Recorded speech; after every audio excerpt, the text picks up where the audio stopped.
alaga. Yan. Wala yung isang alaga. Puro po yung alaga namin.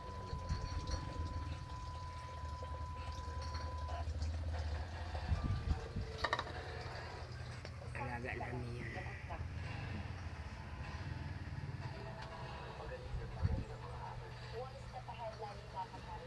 Ba't si Lolo sabi ko, nagparamdam din sa amin.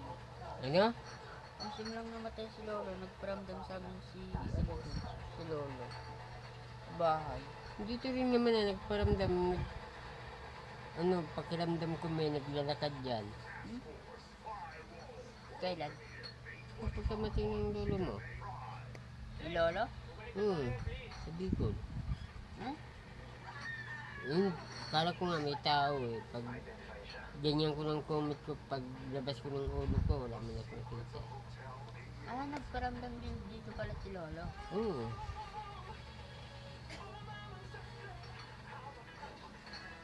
Pero si lola mo yun. Hindi nagparamdam. Paramdam sa akin yung lola mo, diyan lumabas, nag-CR. Kita ko yung dito niya lumabas, paliko. Ito, tulog na tulog kayo ng kapatid mo. Ito na, ito lang. Paliko sa CR pag ano. Paramdam sa akin. Gising ka pa niyan. Hindi, nagising nga ako eh. Aktual yun na paramdam sa akin ni lola mo. Ito lang yung nakita mo talaga. Ito. Yung dente. Hindi na. Tapos, Sabi ko dito yung magpaparamdam niya si Lolo, di ba? Pag lalabas, di ba minsan sa share si Lola? Ayun nga, madaling araw nga yun. Dapat dito yung dadaan. Ano yun, parang pang 5 days niya. Dapat dito yung dadaan si Lola. Mararamdaman ko rin yung paa niyo. Hindi, doon ko na nakita palabas, sa CR, paliko. Di si Lolo nagparamdam talaga sa amin. Narinig ko niya pa, gising ako. Diyan tapak naman yung namatay ang lolo mo, yung tulog ng karton. Di ba ganyan? Halimbawa lang siya. Ganyan. Pati din naman. Meron na yun sa amin. Narinig ko yun, akala ko nga may tao. Hindi ko pinansin. Tulog ulit ako, talakbong ulit ako ng kumot ko. Yung doon, Di ba, pag natutulog ako, lagi ako nakatalakbong ng kumot. Yung sa boy tulog. Gising kami lahat. Sabi na sa labas, si mama nagtitin ng gulay. Ako nag-cellphone ako sa kwarto. Sabi ko, Arwin, tinawag ko sa bahay. Arwin. Walang sumagot, tinawag ko ulit. Arwin. Ma'am, may nakita ka bang dumang sa CR? Ay, sa may kwarto. Sabi niya, wala. E di pagkaalis ni Lolo, si Lolo daw yung nagparamdam sa amin. Bakit alam na ni mama mo patay mo lolo mo? Ay nga, nagparamdam nga sa amin si Lolo. Gulat nga ako, may yapak talagang narinig. Eh di sabi naman ni mama, kaya hindi niya daw sinabi sa akin kasi alam mo matatakot ako. Di na sinabi sa akin ni Lola na, ay ni mama na, pag nawala na yung yapak, pag tatakbo na sana ako sa labas, di wala na yung yapak. Din talagang paramdam si Lola sa akin. Gulat ako, may yapak talaga eh. Parang dalawang hakbang. Nako, bubay. Wala pa yan sa experience ko. Sa'yo, nakakita ako ng white lady sa Bicol, natutulog kami sa jeep. Nakakita ko lang ito lang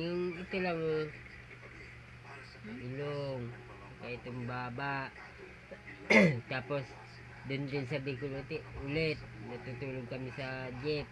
May batang nagtatampisaw sa kanal kasi di ba sa Bicol ang kanal dun malinaw, hindi itim, tubig talaga ang kulay, di ba sa kanal sa Bicol.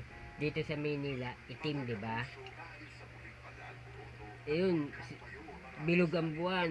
Kita ko, bata, sabi ko pa nga, hoy, bata, uwi ka nga sa inyo, ating gabi, nagtatampisaw ka. Natulog ulit ako sa jeep namin. Hindi ko dyan sa ano? Wala Hindi. lolo pa eh? Hindi, sa Erosin. Oo nga, dun yan. Tapos, ano, ah, yung kabataan ko naman, may na-experience naman ako na, ano, white lady naman. Kita ko, tumatago sa pakub. Gabi, bilog ang buwan. Sumunod naman, ano, may nakita naman akong anino naman.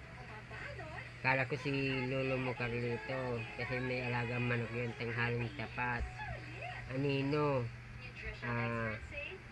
kasing tangkad ni Papa mo, ay ni Lolo mo, tapos yung katawan, pareho, kilos, si Lolo mo Carlito nga. Tapos meron pa, ahas naman, natapakan ko naman. Experience ko lang yun. Dun sa Bicol, na-video ng pinsang ko. Ano yung sabi ni mama mo na nakagat siya daw ng ahas? Dito, banda dito. Nakagat siya talaga. Hmm. Dito or dito. Paano ka nakagat ng ahas sa Bicol? Naglalakad lang kami ni Papa Andoy. Anong kulay ng ahas? Ano yun? Gray? May abing yun. Sabi, dinala ka daw sa ospital. Di naman ako dinala sa ginamot. Ayun. Dun sa Bicol na kuha lang talaga ng video yung mga multo. Saan? Dun sa Bicol, kalalolo. Paano? Sinandya ng pinsan ko. Yung pinsan dun sa Bicol. Saan na yung sinin sa'yo? Wala, nakaban na yung FB account ko eh, yung ping. Kuwang-kuwa nila yung buong katawan. Dapat sinin mo sa akin eh. Mukha. Dalawa yun eh, dalawa o tatlo. Tatlo yung sinandya sa akin. Isa, naka-white lady. Oh! Saka yung pangalawa, nakatayo lang. Yung pangatlo, ewan ko yung pangatlo. Basta nakatayo lang yung dalawa. Kuwang-kuwan talaga nila, hating gabi. Gulat niya ako. Ay sabi ko, totoo yun? Sabi niya, oo. Sila, hindi sila inaano ng mga multo.